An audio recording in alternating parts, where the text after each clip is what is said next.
Morning. দেখো গোপু সোনারা কি সুন্দর বসে আছে, ওনাদেরকে স্নান করাবে। সকলকে শুভ দীপাবলির অনেক অনেক শুভেচ্ছা আর অনেক ভালোবাসা। সকলে ভালো থেকো আর ভালোভাবে পুজো কাটিও।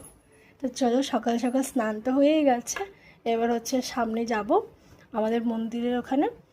আর ওখানে কাজ আছে আজকে সকাল থেকেই, জানো বাড়িতে পুজো। আর সকাল থেকে তো সারাদিন কাজ, তারপরে আবার উপোস আছি, আজকে পুজো করব।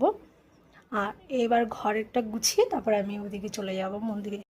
দিনে কতটা ভিডিও করে উঠতে পারবো আমি জানি না, তবে চেষ্টা করব তোমাদেরকে ভিডিও দেওয়ার। চলো টাটা। সকাল সকাল ভাবলাম আলতাটা পরে নিই, কারণ এরপরে আর সময় পাবো না। চলো পরে নিই আগে তাড়াতাড়ি করে। এই যে আলতা পরা হয়ে গেছে, এভাবে সিম্পলভাবে আলতাটা পরলাম।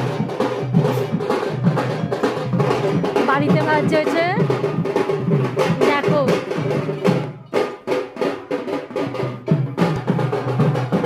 এই রাগাস না, প্রচুর রেগে যায় ও, দেখেছিস?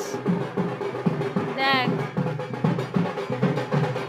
খুব তেজ, তারপরে আবার শ্রাবণীকে দেখতে পারে না। চলো এবার হচ্ছে পুজোর ওখানে যাব, মায়ের মন্দিরে। এখানে হচ্ছে পুজোর সবকিছু গুছানো হচ্ছে। আর তুই কি করছিস?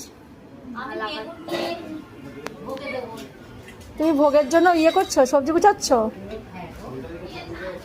সকাল থেকে অনেক কাজ বাজ হলো, সেগুলো কিছুই ভিডিওতে নিতে পারিনি। এবার হচ্ছে একটু টাইম পেলাম। এদিকে হচ্ছে সোয়াবিন রান্না হচ্ছে। হ্যাঁ, এই যে দুপুরবেলা সবাই খাবে, একটু কত ঠাকুর আনতে যাবো। সকালে হয়েছিল ডাল, আলুর চোখা আর হচ্ছে ভাত। সকালের খাওয়া হয়ে গেছে, যারা খেয়েছে।